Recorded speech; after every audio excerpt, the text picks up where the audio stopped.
Ok les amis, c'est parti pour l'exercice de thermodynamique dont je viens de te parler dans la précédente vidéo dans laquelle je t'ai expliqué l'application du premier principe et de comment on fait les bilans d'énergie proprement, comment on pose les petits schémas, etc. On a dit qu'on allait faire cet exercice dans lequel on allait justement utiliser toutes ces choses-là et en plus on allait poser, mettre en place l'équation différentielle, la résoudre et répondre à une problématique qui est en question 3 ici de l'exercice comme tu peux le voir, déterminer une température, voilà, telle qu'une condition est vérifiée. Donc on va faire l'exo ensemble, comme d'hab. Je t'invite à faire l'exercice par toi-même, c'est important. Tu peux mettre la vidéo sur pause et bosser par toi-même et ensuite te corriger avec ma correction. Je t'invite également, si la vidéo te plaît, à la partager, à la diffuser, à t'abonner à ma chaîne. Si tu n'es toujours pas abonné, tu as un bouton en bas à droite de l'écran. Il suffit que tu cliques dessus, tu es abonné. Tu participes à faire connaître mon travail et en même temps, tu as toutes les vidéos, toutes les notifs de tout ce que je sors régulièrement. Je sors vraiment beaucoup de vidéos en général. Donc voilà, c'est aussi important pour toi. Donc on y va, on lit ensemble quand même si tu veux. Ébullition d'une eau. On nous dit qu'on a un four qui contient un air chauffé à 180 degrés C, température constante. On a un saladier d'eau qu'on va poser dans le four qui contient une masse d'eau de 1,3 kg. L'eau est à la température initiale de 20 degrés Celsius. Ok. Et l'air chaud du four va fournir un flux thermique à notre eau contenue dans le saladier qui est donné par la relation qui est ici, θR 180 degrés, moins θO. θO va varier, donc θO, je ne lui donne pas de valeur, divisé par la résistance thermique qui est donnée ici en valeur, en Kelvin par watt. Le flux s'exprime en watts, je l'ai mis, mais bon, ça normalement tu le sais. Donc la première question, c'est d'effectuer le bilan thermique, euh, enfin de faire le bilan thermique à notre système eau, ok, appliqué à l'eau. Ma phrase n'est pas trop français, mais voilà, faire le bilan thermique de l'eau. Ensuite, établir l'équation différentielle. Donc ici, on partira du premier principe. Et enfin, de déterminer la température TF pour laquelle, de déterminer l'instant TF, pardon, pour lequel θO à l'instant TF est égal à 100 degrés, la température de vaporisation à pression atmosphérique. Alors je te propose de faire un petit schéma, même si ce n'est pas demandé dans l'énoncé, mais comme je t'ai dit dans la vidéo où je t'ai parlé du premier principe, c'est cool de faire un schéma pour se représenter les choses. Donc ici j'ai le four avec un air, avec un air à température de 180 degrés. Ensuite, je peux représenter un petit élément comme ça qui va constituer notre système thermodynamique. Je peux écrire dessous que le système thermo, c'est l'eau. Ok. Et je peux rajouter une chose sur ce schéma qui va me servir pour le bilan thermique, bilan d'énergie. D'ailleurs, en fait, c'est ça, j'ai des bilans thermiques, mais je pense que c'est bilan d'énergie que je voulais écrire. C'est plus propre, je trouve. Voilà, bilan d'énergie. Donc, ce que je peux rajouter en fait, c'est le flux reçu par l'eau. Voilà, l'air chaud à 180 degrés fournit un flux qu'on a appelé phi dans l'énoncé, et ce flux il est reçu par l'eau. Et rien qu'avec ce schéma, bah, j'identifie que je vais avoir une histoire de signe positif tout à l'heure. Tu vois ce que je veux dire? Et on en a parlé dans la vidéo d'avant, de tout à l'heure. Enfin, moi je l'ai fait tout à l'heure. Et du coup, voilà, c'est très important d'identifier ce qui rentre dans le système, ce qui sort du système. Donc c'est pour ça que je te dis, fais des schémas, c'est vraiment important pour traduire tes énoncés. Notre flux, on peut même marquer à côté qu'il est égal à Q sur delta T. Donc le flux, c'est une énergie, hein. C'est une puissance, pardon. D'ailleurs, je t'écris ici, c'est des watts. Une puissance, c'est une énergie divisée par une durée. Donc énergie divisée par durée. Ça définit bien une puissance. Ok. Donc bilan d'énergie appliqué à l'eau, question 1. Hop, on se met là. Je refais. Donc l'eau reçoit une énergie, notée Q, qui est égale à phi fois delta t. Tu vois, là, si je veux l'écrire comme ça, je peux aussi. Tout à l'heure, j'ai dit phi égale Q sur delta t. Je peux aussi écrire Q égale phi fois delta t. Et c'est la seule énergie fournie à l'eau. Okay, c'est la seule énergie que l'eau reçoit. Et je peux marquer à côté que cette énergie, vu qu'elle est reçue, elle est comptée comme positive. Convention des signes. D'accord? Ensuite, on va établir l'équation différentielle. Alors, bien sûr, moi, j'ai choisi d'écrire des questions où je te guide un peu moins que l'énoncé d'origine de cet exercice. Le but, c'est aussi que tu puisses voir si tu sais appliquer les choses de ton cours. Il faut vraiment connaître son cours. C'est très important, tu le sais ça. Connaître son cours, ça veut dire le comprendre, hein, pas l'apprendre par cœur. Si tu juste apprends par cœur comme un perroquet, ça marche pas. Tu sauras pas faire, tu sauras pas appliquer. Il faut que tu comprennes. Et là, ce qu'on doit comprendre, en appliquant le premier principe, Donc sur la question 2, on va être sur le premier principe. En appliquant le premier principe de la thermodynamique, ce que je t'ai expliqué dans l'autre vidéo, dont je parle depuis tout à l'heure, c'est que notre premier principe nous dit que la variation d'énergie totale du système, elle est due aux énergies échangées sous forme de chaleur et aux énergies échangées sous forme de travail des forces. Ici, j'ai pas d'énergie échangée sous forme de travail des forces, donc ça va dégager. Ok. De plus, l'énergie macro de notre système est constante. Ouais. Le saladier d'eau, il n'est pas en train de se déplacer dans le four, il n'est pas en train de chuter, il n'y a rien de tout ça. Donc l'énergie macro, constante. Ça veut dire que l'énergie, la variation d'énergie totale, est en fait une variation d'énergie interne. Donc on se ramène uniquement à ceci. Et là où je te dis qu'il faut connaître ton cours au sens comprendre ton cours, c'est que tu connais une formule dans le cours qui te donne la variation d'énergie interne pour un système incompressible, sans changement d'état. Et cette formule, c'est MC delta T. Ok. Donc si ton cours, tu l'as pas bien compris, si tu as des choses qui te manquent, pareil, tu as ma vidéo synthèse sur le chapitre thermodynamique, comme toutes les autres vidéos synthèse que je fais. C'est des vidéos structurées avec le contenu vraiment qu'il faut comprendre, avec des bonnes explications. Ça, c'est sur mon site, tu as le lien descriptif si tu veux aller voir. Tu peux toujours le faire. Donc delta U, c'est MC delta θ. Le delta θ de l'eau. Ok. Et Q, qu'est-ce que c'est Q? Je te l'ai marqué au-dessus sur mon petit schéma. Q, on le voit encore ici, phi fois delta T. Donc Q égale phi fois delta T. Ok. Donc l'application de notre premier principe nous a mené à cette égalité. Et ça, c'est cool, parce que là, on a réellement une amorce qui va m'amener très rapidement vers l'équation différentielle. La première chose qu'on va faire pour aller vers l'équation différentielle vraiment, c'est qu'on va diviser par delta T. On va diviser par le temps. Donc il va me rester uniquement phi à droite. Et à gauche, il va me rester MC delta θ sur delta T. J'arrête de mettre petit o là parce que ça me saoule, mais je le réécrirai à la fin si tu veux.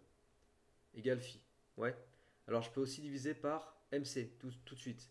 Mais je peux aussi remplacer phi par son expression. Dans l'énoncé, phi c'était θr moins θo sur RTH. Ouais, on va plutôt faire comme ça. Tu te souviens? Phi était donné dans l'énoncé. Et voilà la formule. Donc, on en est à cette égalité. MC delta θ sur delta T égale θr moins θo sur RTH. Là, on va passer en mode dérivation, en mode instantanéité. On va dire que delta T tend vers 0. Et quand delta T tend vers 0, ta variation globale devient une variation infinitésimale. Une variation infinitésimale, c'est une dérivée. Tu as juste besoin de marquer ça en physique. Tu n'as pas besoin de rentrer dans le détail. Une variation infinitésimale, c'est une dérivée. Et pourquoi ma variation est devenue infinitésimale? Parce que mon delta T, je le fais tendre vers 0. Donc mon égalité devient MC dérivée de θ par rapport au temps égale θr sur RTH moins θo, enfin moins θ sur RTH. Ok. J'ai décidé là pour la suite de l'exercice de noter θo, de noter θ tout court. Parce que ça me saoule d'écrire O à chaque fois. Ouais. Donc on est presque à l'équation différentielle. Je te rappelle que l'équation différentielle, en tout cas celle avec laquelle moi perso je travaille dans mes exos, elle a cette forme-là. Je vais me ramener à une écriture de la forme y' plus ay égale b. D'accord? Y' la dérivée et y la fonction de départ. Donc, MC, dérivée de θ par rapport au temps, plus 1 sur RTH fois θ égale θr sur RTH. Je te dirai après pourquoi j'ai mis 1 sur RTH et pourquoi je ne suis pas resté avec l'écriture θ sur RTH. Ça ne change rien, mais je préfère te l'écrire comme ça, je trouve ça plus clair pour ce que je veux dire par la suite. Je vais diviser par MC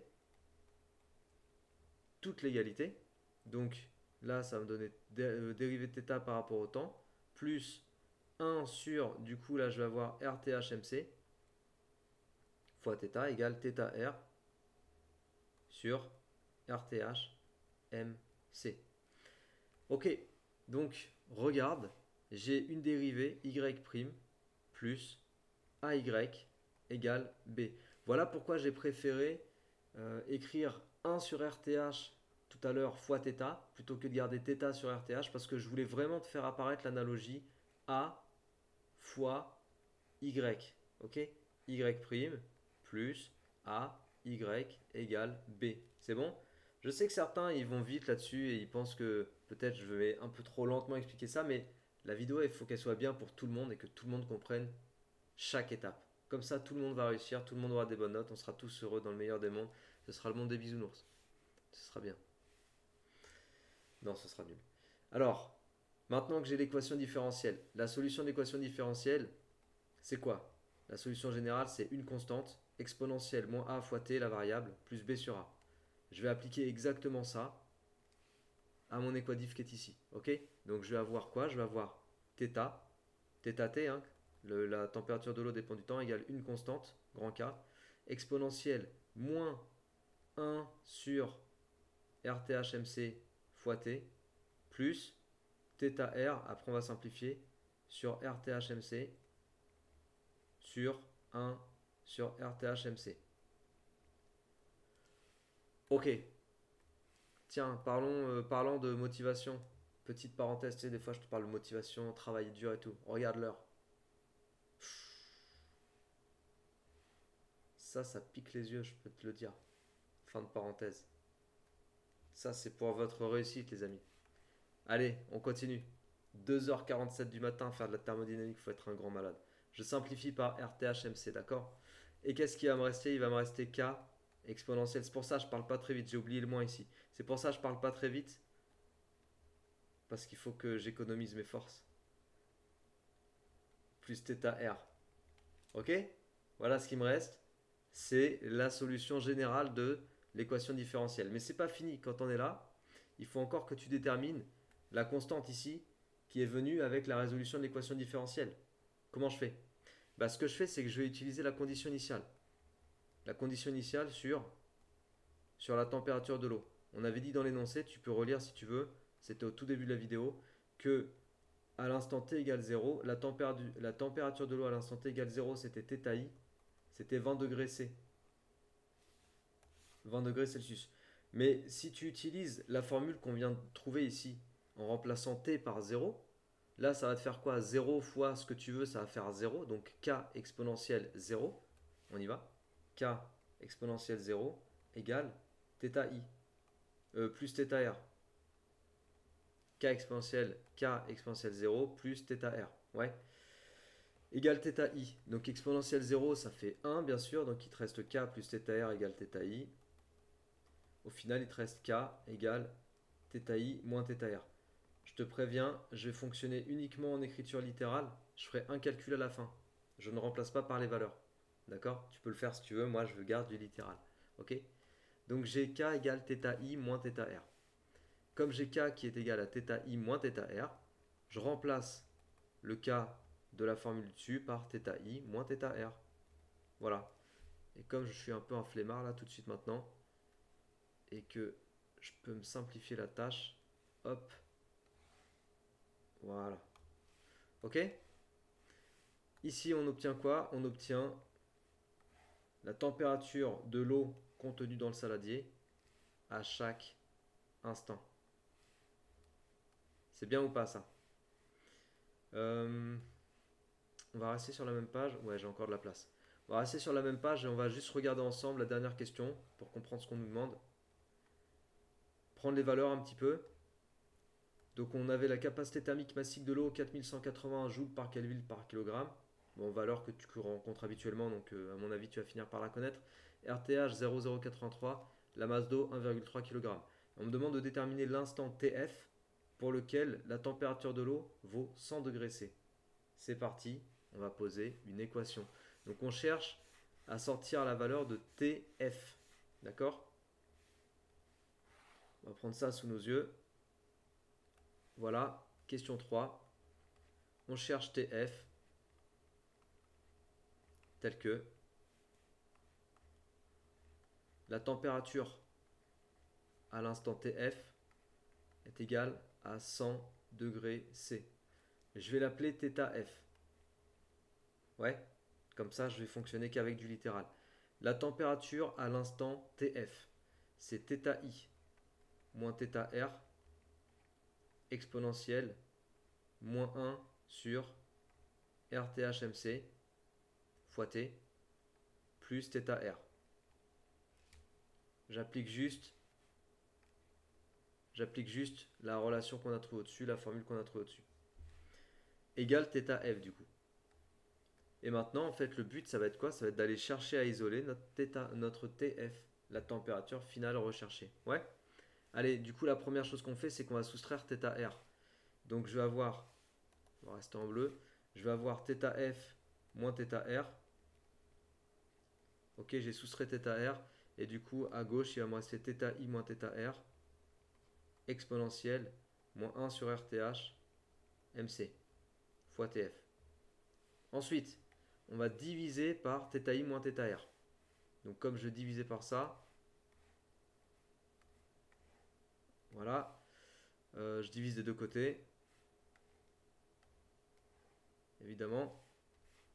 Donc à gauche, ça va dégager, et à droite, il va me rester ce bloc-là. Tu peux remplacer par les valeurs si tu veux, mais moi j'ai dit que j'allais garder du littéral jusqu'au bout, comme un gueudin.